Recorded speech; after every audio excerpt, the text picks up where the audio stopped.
सल्ली अला रसूलिल करीम अम्मा बाद अल्हम्दुलिल्लाहि रब्बिल आलमीन। Dear viewers, I am Muhammad Samiullah, Assistant Professor of Chemistry in Government Postgraduate College लिया। आज का जो हमारा सेशन है कि how to become a lecturer, कि आपने एक लेक्चरर कैसे बनना है। बिकम ए लेक्चरर, जब आप लेक्चरर बनना चाहते हैं, become a lecturer is a quite challenging, however the profession by itself is very rewarding and of course quite noble and more respected in the Pakistan and all over the world। तो सबसे पहले I congratulation to everyone and each person who want to become a lecturer. मैं हर उस शख्स को सलाम पेश करता हूं जो लेक्चरर बनना चाहता है। अब हालिया पब्लिक सर्विस कमीशन ने अपनी एड दे दी है, जिसके अंदर ये आपको मैंने इसका सारा तरीक़ेकार डिस्कस करना है कि किस तरीके से कौन कौन से मसाइल जो होते हैं वो कैंडिडेट्स को आ रहे होते हैं और कैंडिडेट्स ने किस तरीके से इस अहम पोस्ट के लिए तैयारी करनी है। सबसे पहली जो बात होती है वो है एलिजिबिलिटी क्राइटेरिया, कि कौन कौन इसके लिए एलिजिबल होगा। आमतौर पर हर वो शख्स जिसने मास्टर डिग्री हासिल की होगी, एमएससी किया होगा या एमए किया होगा, या इसके अलावा उसके पास बीएस ऑनर की डिग्री होगी, वो एलिजिबल होगा फॉर ए लेक्चरर। इसके लिए शर्त होती है सेकंड क्लास डिग्री, यानी आपके पास अगर सेकंड क्लास डिग्री है तो आप इसके लिए अप्लाई कर सकते हैं। आपका डोमिसाइल जो होगा वो पंजाब का होगा और आपको पंजाब के किसी भी शहर के किसी कॉलेज के अंदर जो है वो अपने ड्यूटी सर अंजाम देनी होगी। अब जो हालिया पब्लिक सर्विस कमीशन की जो एडवर्टाइजमेंट है, इसके अंदर जो मेल की कुल सीट हमारे पास आ रही है वो 1016 है और मेल की जो एज है वो 33 इयर्स रखी गई है। ऐसे जो फीमेल है उनकी जो टोटल सीट्स हमारे पास आ रही है वो 1435 है और उनकी जो एज है वो 36 जो है वो रिकमेंडेड की गई है। लेकिन इस बात से आप परेशान ना हो, अगर आप किसी भी गवर्नमेंट स्कूल के अंदर पढ़ा रहे हैं तो इस एज फैक्टर या गवर्नमेंट इंस्टीट्यूट के साथ आपका ताल्लुक है तो एज फैक्टर जो है वो आपका काउंट नहीं होगा, बल्कि वो आपका एक्सपीरियंस होगा। अगर आप गवर्नमेंट सेक्टर से नहीं है, किसी प्राइवेट इंस्टीट्यूट के अंदर आप पढ़ा रहे हैं तो उस प्राइवेट इंस्टीट्यूट जो रजिस्टर्ड है उसके फ्रॉम तमाम डॉक्यूमेंट्स और एप्लीकेशन आप डिप्टी डीओ के नाम लिखेंगे, वो आपको एक सर्टिफिकेट बना देगा कि ये शख्स जो है, ये पर्सन जो है वो यहाँ पे मुसलसल जो है टीचिंग करता रहा है या तदरीसी काम सरंजाम देता रहा है, तो फिर भी आपकी एज फैक्टर जो है वो काउंट नहीं होगा। अब आपने जब इस प्रोसेस से आप निकल आएंगे तो इसके बाद आपने फॉर्म फिल करना है। सबसे पहले पब्लिक सर्विस कमीशन की जो वेबसाइट होगी वहां से आपने जो है वो चलान फॉर्म लेना है। उस चलान फॉर्म की फीस जो है ये 400 के करीब होगी और नेशनल बैंक के अंदर आपने उसे जमा करना है और फिर पब्लिक सर्विस कमीशन के जो है वेबसाइट जो है उसके ऊपर इस फॉर्म को जाके आपने फिल कर लेना है। इसके लिए जो आपके पास चलान फॉर्म होगा उसकी भी आपने अपने मोबाइल के जरिए रिक्वायर्ड जो पिक्चर है वो बना लेनी है और अपनी एक हालिया तस्वीर की भी पिक्चर बना लेनी है। फिर वो सारा फॉर्म आप फिल कर लेंगे, आखिर में आपको एक हार्ड कॉपी मिल जाएगी। उस हार्ड कॉपी को आपने जो है वो अपने पास रख लेनी है एज ए रिकॉर्ड के तौर पर। अब इसके बाद स्टूडेंट का या कैंडिडेट का सबसे अहम क्वेश्चन ये होता है कि हमारे पास कितने चांसेस हैं, हम कितनी दफा पब्लिक सर्विस कमीशन के अंदर एग्जाम दे सकते हैं। तो आमतौर पर हर स्टूडेंट के लिए पब्लिक सर्विस कमीशन ने 3 चांसेस रखे हैं। ये 3 चांसेस किस तरीके से होंगे, अगर किसी एक स्टूडेंट ने एक ही मास्टर किया हुआ है तो उस सब्जेक्ट के उसके 3 चांसेस होंगे। लेकिन ये 3 चांसेस के अंदर भी आगे क्लैरिटी है कि अगर जब पहली दफा रिटन टेस्ट लिया जाएगा, अगर उसके अंदर आपके 40% से कम नंबर आए और आप फेल हो गए तो आपका एक चांस काउंट होगा। अगर आपके मार्क्स जो है वो 40% से ज्यादा है लेकिन आप इंटरव्यू के लिए क्वालिफाई नहीं कर रहे तो फिर भी आपका चांस आया नहीं होगा। दूसरी बात यह है कि अगर आपने रिटर्न भी क्लियर कर लिया, आपको इंटरव्यू की भी कॉल आ गई और जो आपने इंटरव्यू दिया है उसके अंदर आपके जो मार्क्स हैं वो 50% से ज्यादा हैं, फिर भी आपका चांस जो है वो जाया नहीं होगा, आप दोबारा उसी चांस को अवेल करेंगे। अगर आपके जो मार्क्स हैं वो 50% से कम हैं तब आपका जो चांस होगा वो जाया हो जाएगा। यानी कि यूं समझें, अगर आपके रिटन एग्जाम के अंदर 40% से कम मार्क्स हैं और इंटरव्यू के अंदर 50% से कम मार्क्स हैं, तब आपका जो एक चांस जो है वो जाया हो जाएगा, फिर आप दूसरे चांस के लिए अप्लाई करेंगे। अगर आपने सिर्फ पब्लिक सर्विस कमीशन का फॉर्म फिल करके भेज दिया है लेकिन आपने एग्जाम नहीं दिया, फिर भी आपका चांस जो है वो जाया नहीं हुआ, उसको आप नेक्स्ट अवेल कर सकते हैं। अगर आपने एक से ज्यादा सब्जेक्ट के अंदर मास्टर की हुई है तो हर सब्जेक्ट के अलग अलग इसी तरीके से आपके पास तीन तीन जो है वो चांसेस होंगे जिसके लिए आप अप्लाई कर सकते हैं। अब हमारे पास जो दूसरी चीज होती है वो फाइनल फार्मूला। तो आपको सबसे पहले इस चीज की मालूमात होनी चाहिए कि पब्लिक सर्विस कमीशन के अंदर किस तरीके से मेरिट बनता है, फिर आप प्रॉपर तरीके से तैयारी कर सकते हैं और प्रॉपर तरीके से एग्जाम देख सकते हैं और इंशाल्लाह आप बहुत अच्छी तरीके से इस एग्जाम को पास करके कामयाबी हासिल कर सकते हैं। अब हमारे पास जो फाइनल फार्मूला होता है वो बहुत आसान है। सबसे पहली बात होती है एकेडमिक कैरियर के, मैट्रिक से लेके आमतौर पर एमए एमएससी तक जो कैंडिडेट ने एमए एमएससी तक तालीम हासिल की होती है वो इस पे अप्लाई कर सकता है। तो एकेडमिक कैरियर के जो मार्क्स होते हैं ये 40% होते हैं, यानी मैट्रिक टू एमए 4 क्लासेस बनती हैं, तो हर क्लास की हर डिग्री की हमारे पास 10% मार्क्स होंगे। 10% for matric, 10% for FA FSc, BA BSc और एमए एमएससी। अब जितने भी कैंडिडेट वहां पे अप्लाई कर रहे होते हैं उनका टोटल मार्क्स जो आपके पास होगा ये 40% होगा। ये जो है इस बात पे मैटर नहीं करता, ज्यादातर जो कैंडिडेट होते हैं उनके जो नंबर आ रहे होते हैं वो 32 से लेके 36 तक आ रहे होते हैं, यानी 32 और 36 के दरमियान में काउंट हो रहे होते हैं। जिसकी 2 सेकंड डिवीजन है उसके अमूमी तौर पर 32 से 36 तक जो है वो एकेडमिक कैरियर बन रहा होता है। अगर 3 है तो 31, अगर 3 से ज्यादा 4 की 4 सेकंड डिवीजन है तो 29 तक जो है उसका एकेडमिक कैरियर बन रहा होता है। इस बात से आपने परेशान नहीं होना, ये मामूली सा फर्क है। अब अगर आपके पास हायर क्वालिफिकेशन है तो इसके आपको 10% मार्क्स इसकी बेस पे भी मिलेंगे, यानी एमफिल या पीएचडी आपने किया हुआ है तो 10% मार्क्स आपके एकेडमिक रिकॉर्ड के अंदर और जमा हो जाएंगे। तो इससे भी आपने ज्यादा परेशान नहीं होना कि अगर किसी के 32 नंबर है और उसको 7 नंबर और मिल गए, 40 हो गए, 39 हो गए, तो ये भी कंपटीशन के बराबर है, आप आसानी के साथ इसे compete कर सकते हैं अगर आपके अंदर हिम्मत है, नॉलेज है और आप एक हौसला और जज्बा रखते हैं।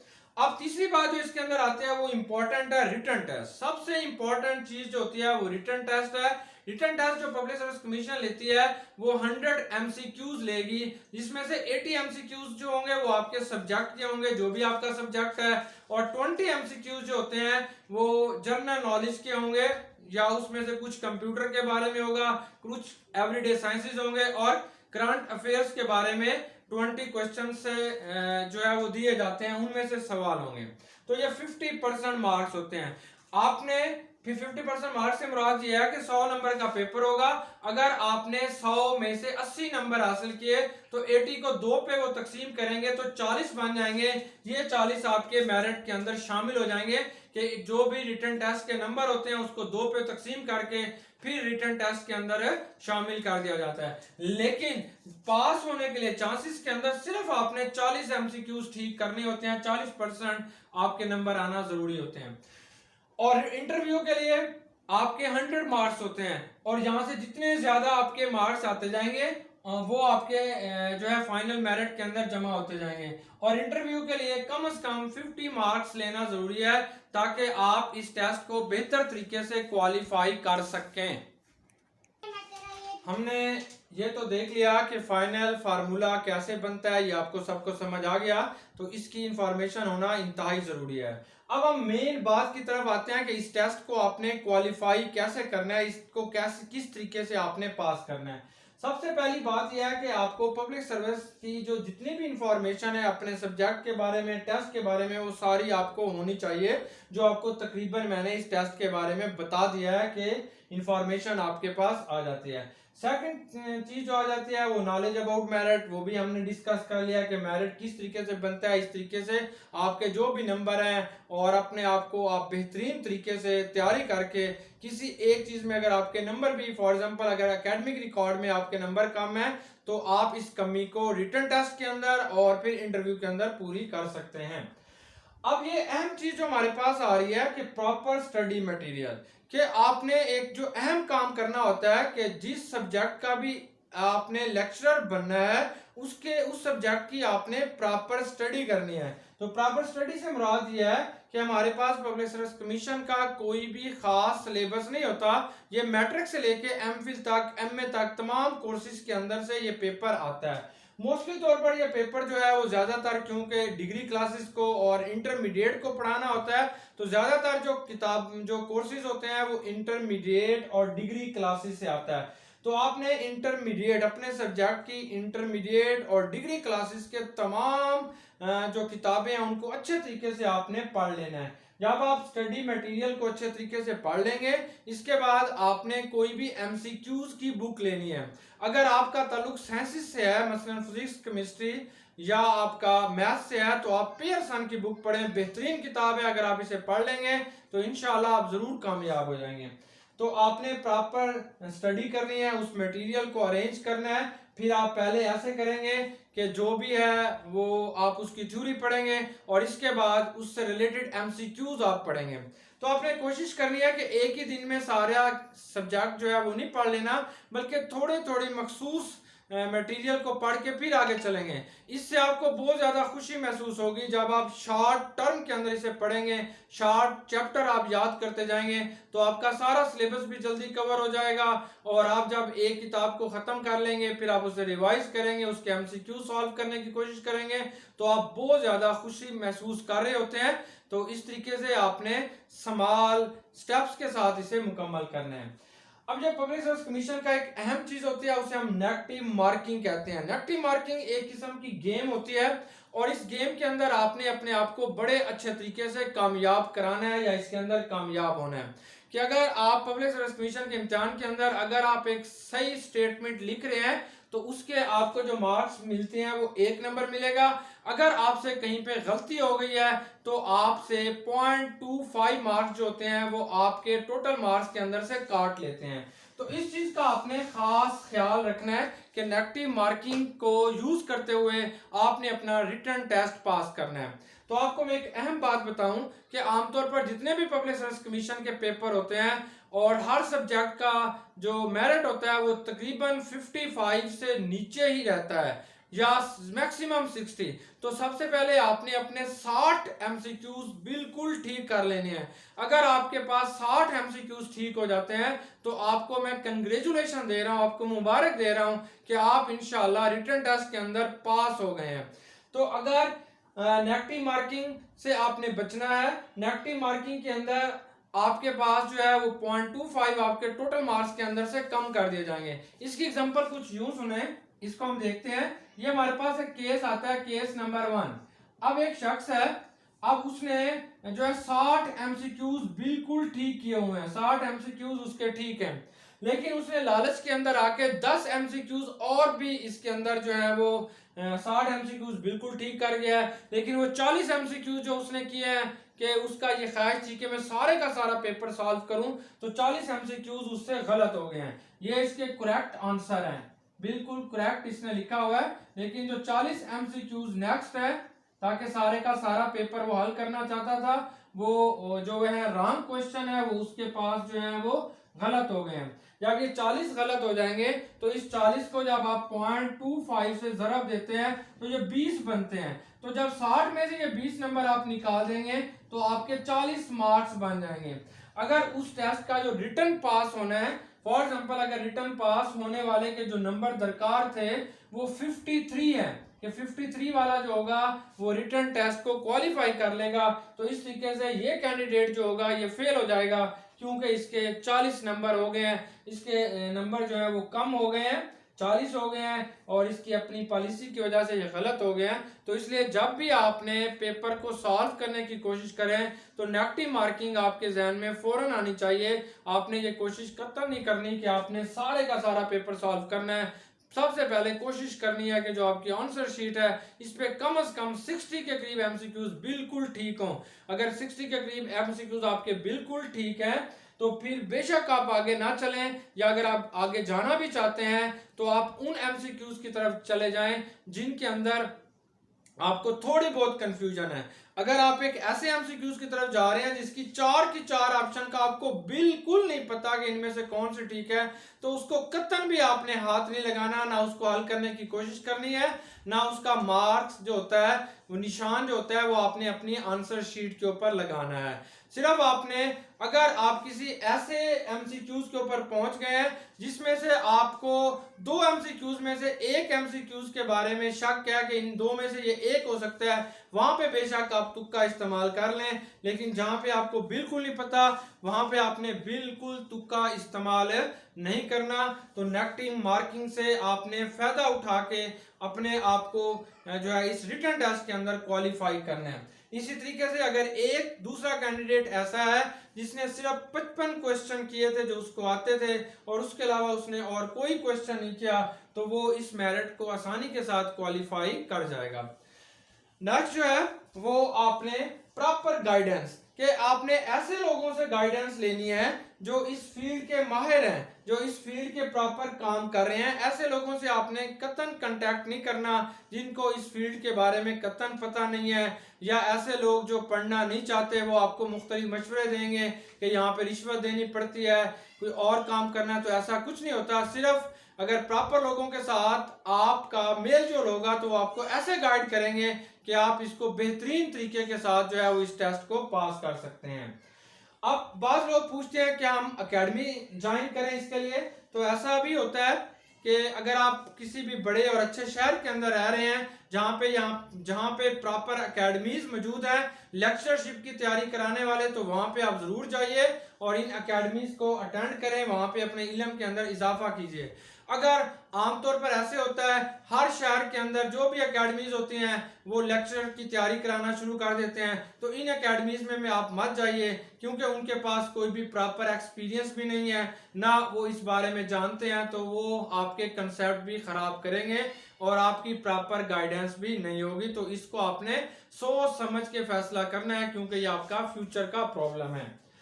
फिर एक अहम बात यह है, कंसल्ट द ओल्ड पेपर्स, के पब्लिक सर्विस कमीशन के जितने भी पेपर हो चुके हैं, मसलन 2012 के अंदर, 2017 के अंदर, 2009 के अंदर, या सब्जेक्ट स्पेशलिस्ट के जो पेपर हो चुके हैं, उन पेपर्स को आपने मुसलसल कंसल्ट करना है, उनके बारे में आपने पढ़ते रहना है। क्योंकि जब किसी भी शख्स को पेपर बनाने के लिए कहा जाता है तो लाजमी बात है कि पहले पुराने पेपर देखता है, फिर अपना एक नया पेपर तैयार करता है। हो सकता है जो पुराने पेपर वो कंसल्ट करेगा उसमें से 5-7 एमसीक्यूज, 5-7 ऑब्जेक्टिव जो है उन पेपर्स के अंदर से वो दे दे, और फिर वो आपको एक जो है अच्छी रहनुमाई मिल जाएगी और आपके स्कोर जो होते हैं वो जो है जल्दी इंक्रीज हो जाएंगे। और इसकी एक अहम बात जो है वो है प्रैक्टिस टेस्ट, कि आपने जैसे ही आप अपना कोई कोर्स मुकम्मल कर लेते हैं फिर उसके मुतालिक आपने एक प्रैक्टिस टेस्ट जो है वो देना है। इस प्रैक्टिस टेस्ट जो होता है ये मुख्तलिफ वेबसाइट्स पर मौजूद है और या आपने बुक्स के अंदर से जो है टेस्ट मौजूद होते हैं उन टेस्ट को देना है, या आपने जो है इस प्रैक्टिस टेस्ट के लिए मुख्तलिफ बुक्स को कंसल्ट करेंगे, वेबसाइट्स के ऊपर भी ये टेस्ट मिल जाते हैं जो टॉपिक आप पढ़ेंगे। तो इस तरीके से आपने प्रैक्टिस टेस्ट देने हैं ताकि आप इसके अंदर जो है मजीद अबूर हासिल कर सकें। अब नेक्स्ट जो होता है, जब आप पेपर की तैयारी कर लेते हैं तो पेपर एग्जाम के अंदर पहुंच जाते हैं पेपर देने के लिए, तो जब वहां पे स्टूडेंट जाते हैं तो ज़्यादातर बहुत ज़्यादा परेशान हो जाते हैं कि इतनी तादाद के अंदर स्टूडेंट आए हुए हैं, मुझे तो कुछ नहीं आता। लेकिन आपने अपना कॉन्फिडेंस लूज़ नहीं करना। उनमें से सिर्फ 90% बच्चे या स्टूडेंट ऐसे होते हैं जो तैयारी करके आए होते हैं, बाकी सारे ऐसे जो है शुगर लगाने आए होते हैं। तो बी कॉन्फिडेंट और trust on your abilities and God, और अपने वालिदैन की दुआओं के साथ आपने एग्जामिनेशन हॉल के अंदर जाना है। और जाने के बाद आपको अटेंडेंस शीट दी जाती है, उस अटेंडेंस शीट के बाद आपको OMR शीट दी जाएगी, ऑप्टिकल मार्किंग रिकॉग्निशन शीट आपको मिलेगी। वो इस किस्म की जो है वो शीट होगी, जैसे ये हमारे पास एक शीट है, इस किस्म की वो शीट होगी। इसके ऊपर आपने बबलिंग जो है वो फिल करने होंगे, बबल फिल करने होंगे। अब आप OMR शीट को किस तरीके से फिल करेंगे, साथ पेपर दिया जाएगा। ये पेपर भी कुछ ऐसा होगा, ये तो केमिस्ट्री का पेपर जो है बायोलॉजी का पेपर है, ऐसे ही आपका जो भी सब्जेक्ट होगा उसका आपको पेपर दिया जाएगा। वो पेपर भी तकरीबन 4 सफ़हात पर मुश्तमिल होगा। 1 सफ़ा 2 या 4, क्योंकि 100 MCQs होंगे इसलिए उसके 4 जो है वो पेजेस होते हैं। अब आपने MRO शीट को जो है वो कैसे फिल करना है, इसके मुख्तलिफ तरीके आते हैं। पहला तरीका यह है कि regularly filling it with each question, कि जो भी आप क्वेश्चन करते जा रहे हैं उधर से आप साथ फिल करते जा रहे हैं। दूसरा मेथड यह है कि फिलिंग इट पीरियोडिकली, कि आपने 5-10 क्वेश्चन कर लिए हैं फिर इसे फिल करते हैं। तीसरा यह है कि filling it in the end, कि आपने सारा क्वेश्चन सॉल्व कर लिया है और फिर आप इसे आखिर के अंदर फिल करते हैं। अगर आप इसे रेगुलरली फिलिंग करेंगे तो आपका टाइम ज्यादा वेस्ट होगा। आप इधर से देख रहे हैं फिर आप इसके ऊपर मुसलसल निशान लगाते जा रहे हैं तो आपका टाइम वेस्ट होता जाएगा, तो ये मेथड को इतना अच्छा नहीं है। फिलिंग इट पीरियोडिकली, ये मेथड बहुत अच्छा मेथड है। इस तरीके के अंदर आपने एक पेज के जो एमसीक्यूज आपको ठीक आते हैं, फॉर एग्जांपल पहले पेज के अंदर 20 एमसीक्यूज थे, उसके अंदर आपको 12 एमसीक्यूज बेहतरीन आते हैं, तो वो 12 जो है वो आप फिल कर लें पीरियोडिकली। पहले आप उस पर निशान लगा लेंगे लेड पेंसिल से अपने पेपर के ऊपर, फिर इस जो है ये जो बबल्स होते हैं इनको आपने प्रॉपर तरीके से फिल करना है। ना ही इन बबल्स के अंदर से, अगर ये दायरा है तो इसको प्रॉपर तरीके से आपने फिल करना है। तो इसके लिए आपके पास या तो ब्लू मार्कर होगी या आपके पास ब्लैक मार्कर होगी, इसके अलावा और कोई कलर आपने इस्तेमाल नहीं करना। तो ये प्रॉपर फिलिंग करनी है। ना ही फिलिंग इस सर्कल से बाहर जानी चाहिए, ना ही ये सर्कल हाफ होना चाहिए, ना 3/4 होना चाहिए। कंप्लीटली फिल्ड सर्कल जो होता है वही कंप्यूटर उसे रीड करता है। आप पीरियोडिकली आपने पहले पेज के ऊपर 12 एमसीक्यूज ठीक कर लिए, दूसरे पेज के ऊपर फिर 12 एमसीक्यूज, फिर ऐसे आप करते चले गए हैं, तो इस तरीके से आपका टाइम भी बच जाएगा और आप प्रॉपर तरीके से उसको फिलिंग भी करते रहेंगे। अगर एंड पे आप फिलिंग करेंगे तो यहाँ पे अक्सर नुकसान हो जाता है कि स्टूडेंट जो होते हैं वो सीक्वेंस भूल जाते हैं, जिसकी वजह से बहुत ज्यादा उनका नुकसान हो जाता है। तो सबसे पहले आपने ये करना है कि जो क्वेश्चन आपको बिल्कुल ठीक आ रहे होते हैं सिर्फ उन्हीं को फिल कीजिए और उनको काउंट कर लीजिए। अगर आपने सही एमसीक्यूज 50 कर लिए हैं तो आप जो है कामयाबी की पहली सीढ़ी तक पहुंच गए हैं। 5 या 6 एमसीक्यूज जो है और उनके कोशिश कीजिए, दिमाग लड़ाइए ताकि आपके 5-6 और सही हो जाएं, तो इंशाल्लाह 56 तक ही हमारा मेरिट रहता है, इससे ज्यादा नहीं होता। अगर आपके पास 60 एमसीक्यूज ठीक हो गए हैं तो आप यकीनन कामयाब हैं। अब आपने नेक्स्ट स्टेप जो है वो सोच समझ के उठाना है। ये ना हो कि नेगेटिव मार्किंग के सिलसिले में आपके मार्क्स और ज्यादा कम होते जाएं। तो ये इस तरीके से आपने OMR शीट जो होती है इसको यूज करना है।